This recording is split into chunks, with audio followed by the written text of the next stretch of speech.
Hello, attendees, and welcome to West Palm Beach and Palm Beach County, Florida.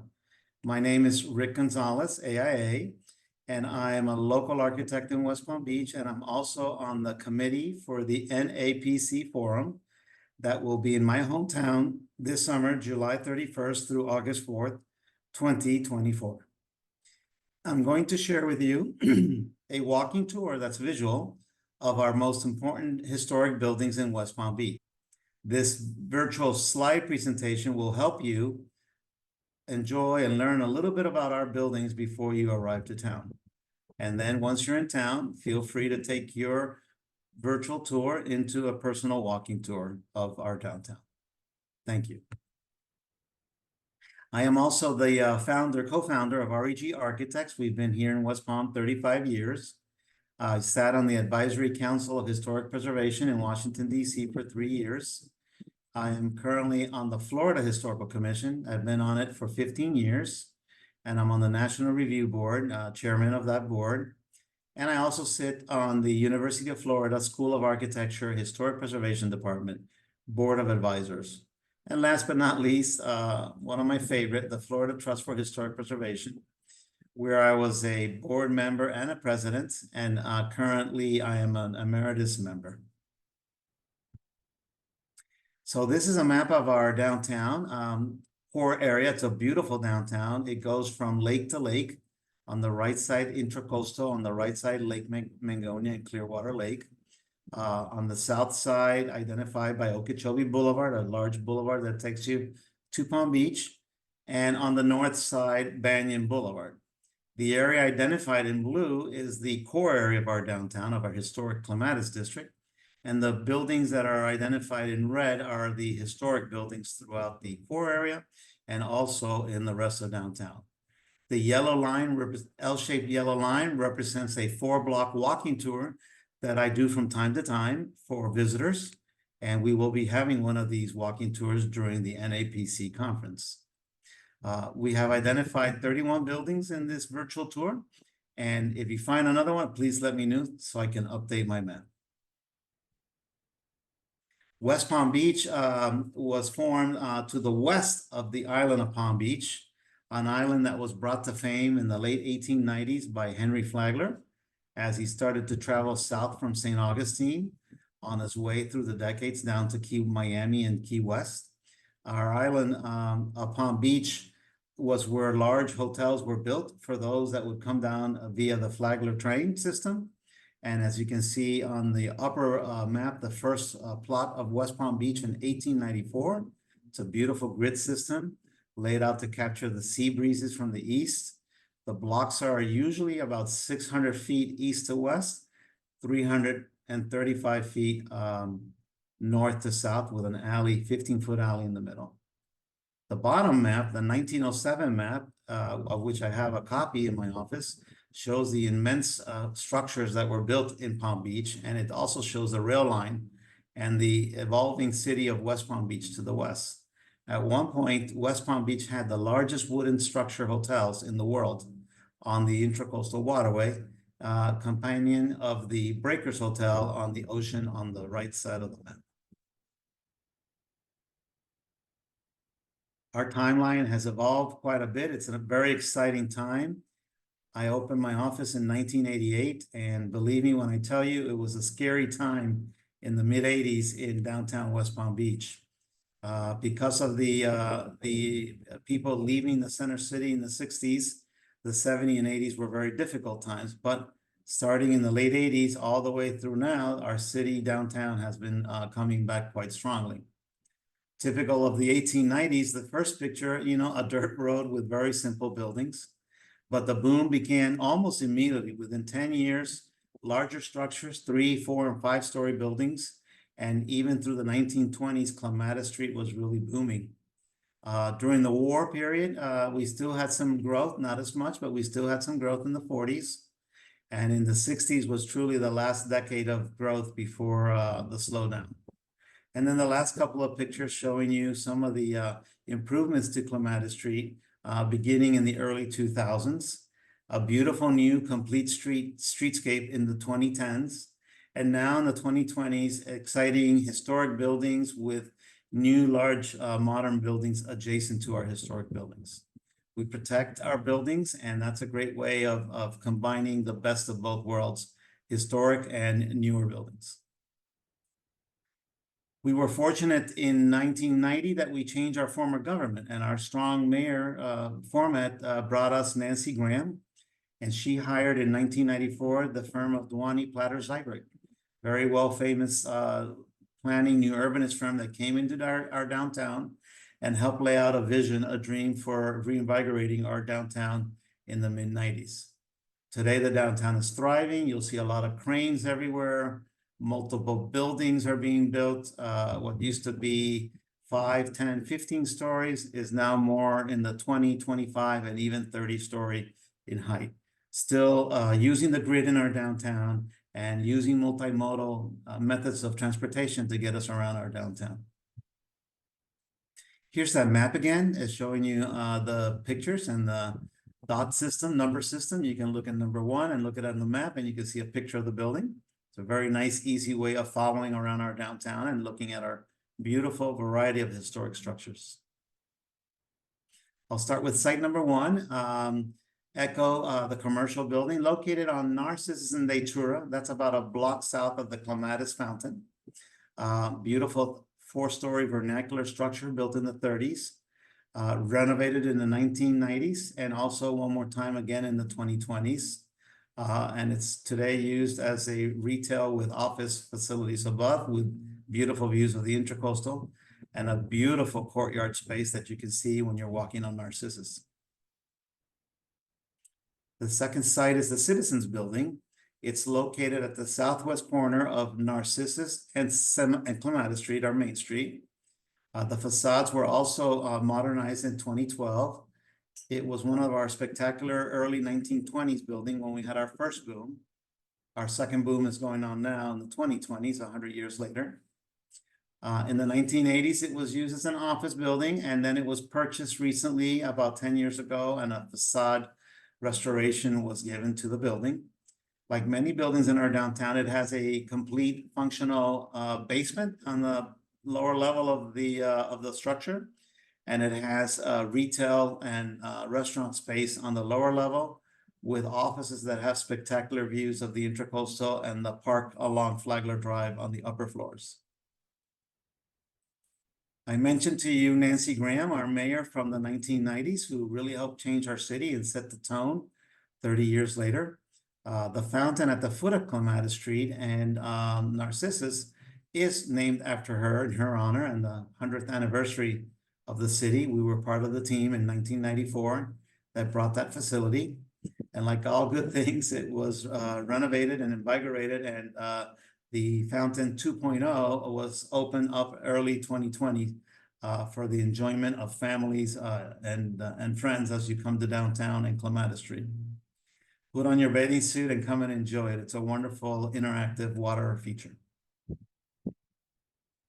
Moving along, some new buildings too, because it's important to notate those that are in context to the historic areas. After the master plan by Duany, these were actually the first 2 buildings that were built. 101 Clematis and 1 Clematis on the north side of Clematis Street, next to our waterfront park. These are mixed-use buildings following the Duany DPC rules of eyes on the street, whether it's retail or restaurants, offices or apartments above, and then on the rear of the buildings, the parking structures on the C streets.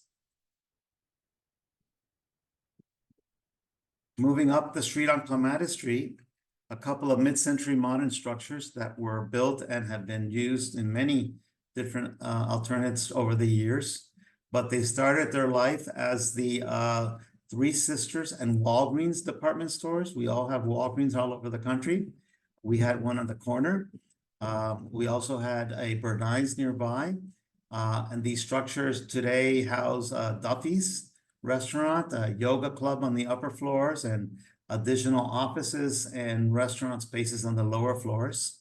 The modern structures have been modified a little bit, but you can see the original architecture through the different work that's been done on the buildings in the 1990s and the 2010s. Immediately to the east on the other corner, on Clematis and Narcissus, overlooking the fountain, is the original Florida Theater. Spectacular building. I remember when I first moved to town, and we did a mezzanine for the theater back then.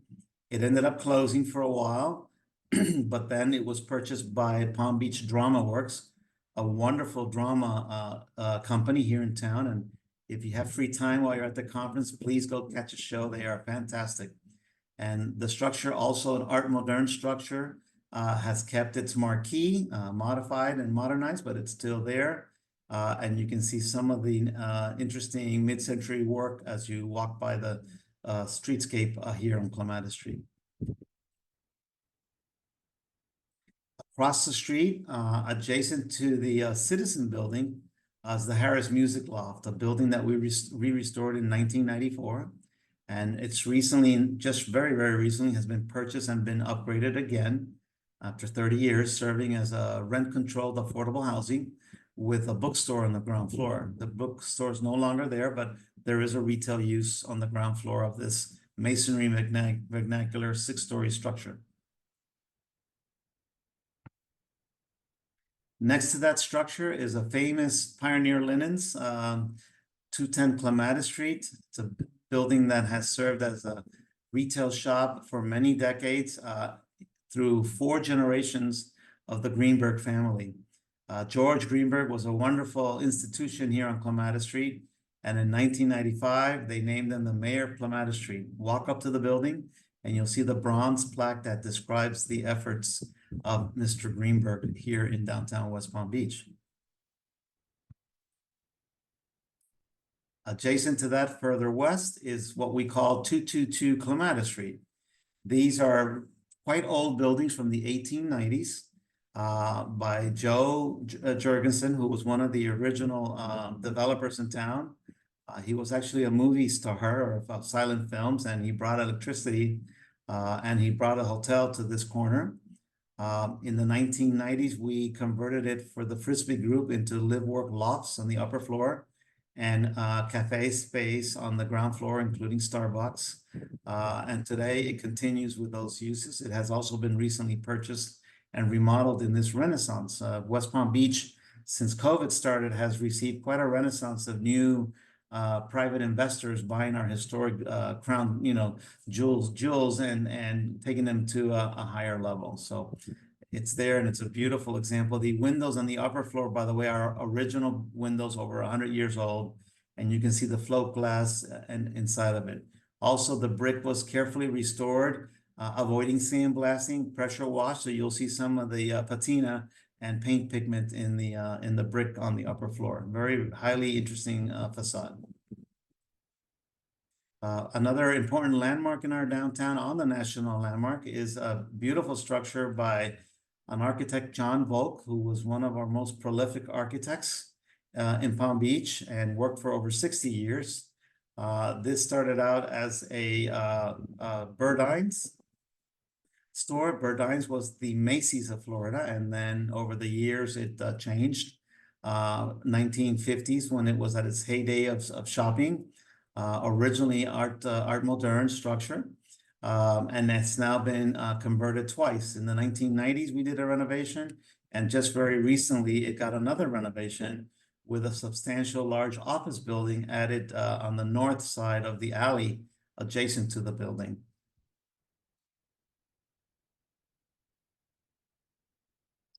One of my favorite buildings and a former headquarters of our office is 300 Clematis Street, immediately south of the prior building. It was home in 1920 to the First American Bank, a beautiful example of Venetian Mediterranean styles. It has been significantly modified over the decades, so you have to look really hard for some of the few Venetian details that still remain visible. Interesting fact about the building, that when the 1929 stock market crash occurred, as you can see in the upper photo, everybody showed up with their bank deposit books trying to get their money out. So it's quite an impressive structure. It too has a full basement. And today it's actually the headquarters of the Downtown Development Authority here in West Palm Beach with shops on the first floor. My parish in downtown West Palm Beach is the St. Anne's Catholic Church and School campus, just a few blocks north of Clematis Street, 310 North Olive. The original church is missing the steeple, but you can see that beautiful picture of it in 1894. In 1920, they built a new church. The old church then became an office space for the parish. And then late 1920s, early 1930s, the school immediately to the north opened. So you have a school, church, and office. And then on the east side, you have the rectory. And on the next block to the north in the early 2000s, we opened up a gymnatorium with a parking garage for the students on campus. Beautiful structures, very well worth the visit. Beautiful stained glass windows to look at too. Continuing with the eclectic side, my favorite block is the 300 block of Clematis Street. It's a solid block. There are buildings there that go over 120 years, from Spanish, Mediterranean to Greek Revival to Art Deco. Make sure you enjoy that entire block when you're walking on Clematis Street. All sorts of different things to look at on that block. Across that south side, on the north side, is 319 Clematis, one of the first two skyscrapers of downtown West Palm, designed by the prolific architecture firm of Harvey and Clark in 1925. Mr. Harvey also went on to be a mayor of West Palm Beach back in the day. It's a great example of classic Mediterranean revival, and together with the Harvey forms the two skyscrapers of the original work in West Palm Beach. Unfortunately, like in many occasions, the roof was altered in 2007 after a hurricane, and because it wasn't protected with historic designation, it had that change to the roof. The good news is that it is local and nationally registered landmark, and it was where we started our office in 1988. Moving along, a newer project on the next block on the corner of the 400 block, 401 Clematis, is where the city's library and city hall is located. It's part of the campus for our offices in our downtown for municipal services. Make sure to visit the Salento Cafe on the ground floor, a great little Colombian cafe on the ground floor of the library, adjacent to the outdoor plaza on the corner of Clematis and Dixie. Probably the most important project that we've worked on is the 1916 Palm Beach County Courthouse. It is located a few blocks north of Clematis on Dixie, and today it is being used as the Historical Society of Palm Beach County and the Richard and Pat Johnson History Museum. It was designed by William Talley in 1916 and cost a little bit under $200,000. We were fortunate enough to collaborate with Hedrick Brothers Construction in 2008 through a county bond of $18 million to bring this magnificent jewel back to its proper look and use. Look at the picture on the bottom left. Look what they did to it in the 1970s. It was a complete wraparound that we had to undo after many years through the 20s and 30s, all the way to the 50s, where they still respected the neoclassical look of the structure. Please make an effort to visit the museum. You'll learn about Palm Beach County in about 45 minutes. Moving back to Clematis Street, opposite to the City Hall, is the 400 Clematis Street building. Today it has our downtown CVS. It too was a large department store in the 1980s and also a decorating showroom. Our adaptive reuse converted it into a gymnasium, shops, and offices in the 1990s. Moving then to the 500 block of Clematis, which, by the way, there's only two historic districts in our downtown. The 500 block of Clematis and the St. Anne's campus that I just showed you. We do have many, many more historic districts in the city to the north and to the south, but in our downtown, we just have those two. The 500 block, a special thanks to a local pioneer, Lawrence Corning, who in the 1990s assembled these blocks and went through his own personal expense to get it designated as a historic district. Beautiful, eclectic west side of the tracks. Great bars and restaurants. Please make sure you visit this block during your visit. Across the street, one of our second strong mayor after Nancy Graham was Joel Daves, who passed away already, and he lived in this wonderful Florida vernacular house at 620 Ivernia Street. It will be demolished, unfortunately, very soon for another high-rise at that location. But while he lived and occupied the house, he would have special events in our downtown. It really was a great old way of living, working, and entertaining in downtown West Palm Beach. If you move west to Tamron on Ivernia Street or even Datura Street, you'll come to our train station. In fact, it was called the crown jewel of the system that ran from West Palm Beach down to Miami. This is a beautiful structure, 1925 Mediterranean revival, also by Philip Clark as the original architect. Local architect John Glidden in the 1980s did a restoration of it. Today, it's still occupied by Amtrak and Tri-Rail stop at this station and the Greyhound buses. It's going to be part of a very large urban redevelopment called the TOD at the Tri-Rail station, which is planned to be completed by 2030. Another one of our offices for 10 years after we left Clematis was the old fire station on the corner of Dixie Highway and Datura Street at 120 South Dixie Highway. It was built in the 1890s with additional addition to the north in the 1920s. It functioned as our first fire station and city administration building. And we converted it into an adaptive reuse with a cafe, Layla's on the ground floor, which is excellent Lebanese cuisine, and shops adjacent to it, and then offices above that. We were at this location for 10 years. Moving further south, we have a little district that's called the Fine Arts District on Dixie Highway and Fern Street. There are several buildings there. The restored Professional Arts Building, vernacular, in the 1990s, upper right-hand photo. On the bottom, Johan's Cafe, excellent Swedish cafe, mid-century modern structure. And then a beautiful brick vernacular building, used to be our Southern Bell station, and it's now some fantastic live-work lofts with a great little cafe and a courtyard space in the corner. Make sure you take the time to visit these buildings and enjoy some of the food and outdoor spaces adjacent to the structures. Moving along back to the next street south of Clematis, which is called Datura Street.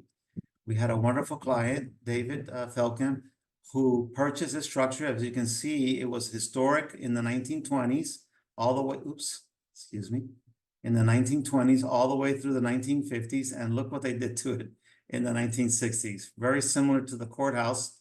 It got a new facade of Chattahoochee panels that destroyed the fenestration and all the historic details. In the early 2020s, we were hired to bring back that historic facade, and it has won several awards here in West Palm Beach.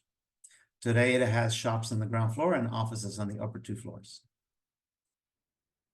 A couple of other buildings here on Olive. Olive is my second favorite block, 100 block, after the 300 block of Clematis is the 100 block of South Olive.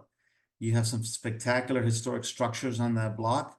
The old American National Bank building of 1921, an eclectic Egyptian Art Deco structure. It's fantastic. Today it's called Banco Cantina restaurant with a rooftop bar. Make sure you go visit that, especially if you like Mexican.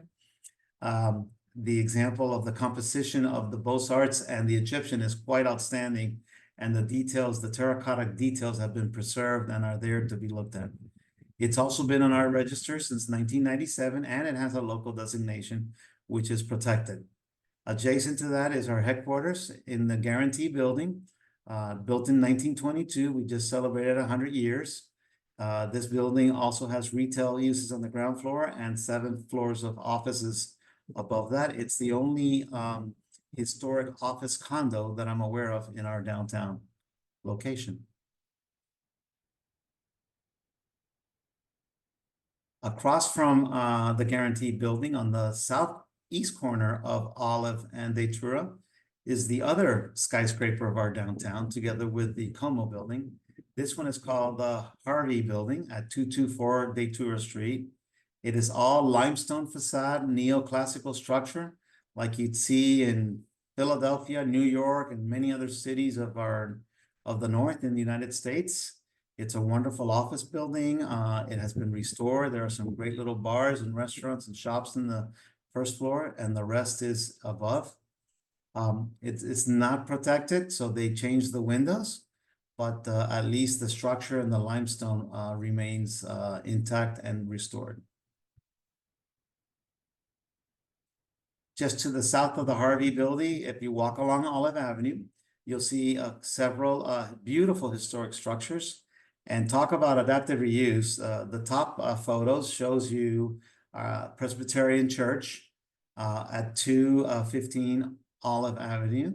And it was built in the early 20s as a bank building. Well, of course, when the stock market crashed in 29, it went empty, and a local church, a Presbyterian church, purchased the building, and it's been their home for almost 100 years. Below that, on the corner, a small but very ornate Mediterranean revival structure built in the 1920s. It's the WAG building. Today, there are live-work lofts on the upper floors, and there are some commercial uses on the ground floor. Make sure you stop and admire the detailing on both of these buildings, because they are truly very beautiful, very well proportioned. Moving further south along Olive, you'll come to the Holy Trinity Episcopal Church. West Palm Beach did a very significant thing in that all of the churches were able to purchase lots and or donated lots and built their churches in the early 1920s. Presbyterian, Catholic, Episcopalian, and there's also a Jewish chapel to the north on Flagler in our downtown. This structure was also designed and built by Phillips and Clark. It is an excellent example of Mediterranean revival. If the doors are open, make sure you go inside and see another fantastic interior design of a historic church in our downtown.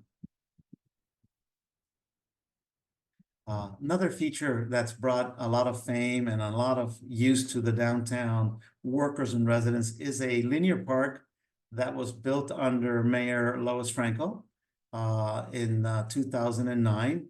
It is fabulous. It has an amphitheater. It has docks for boats. You can rent kayaks. If you have some free time, at the minimum, make sure you walk. There are some nature areas that you can go to. And if you have any extra time or days, rent a kayak and spend some fun time in our downtown and our waterfronts. This next slide, and we're almost to the end, is in what was once called the City Place District in 2000 when it opened. Today it's known as the Square. It's part of the Related Group's massive redevelopment of downtown West Palm Beach. As you can see, the photo from the 1930s, it was the largest Spanish colonial revival building in South Florida at the time. We too worked with Hedrick Brothers on this one before we did the courthouse in 2000. And the beautiful thing was that the bell rang for the first time in 74 years on October 26, 2000, when we had the grand opening of the structure. And our last building of our downtown virtual tour is the Sunset Lounge at 609 8th Street in the historic African-American Northwest District. It was built in the 1930s. It operated as a bar and a lounge and a concert hall from the 1940s through the 1970s. Maybe many famous African-American musicians came to play here as part of the Chitlin Circuit, which was a circuit that went up and down the coast of Florida from one historic lounge to another to provide entertainment to the community. The building has been restored. A tenant is being proposed for the interiors to run the facility. And this building has won 3 awards in the last 2 years.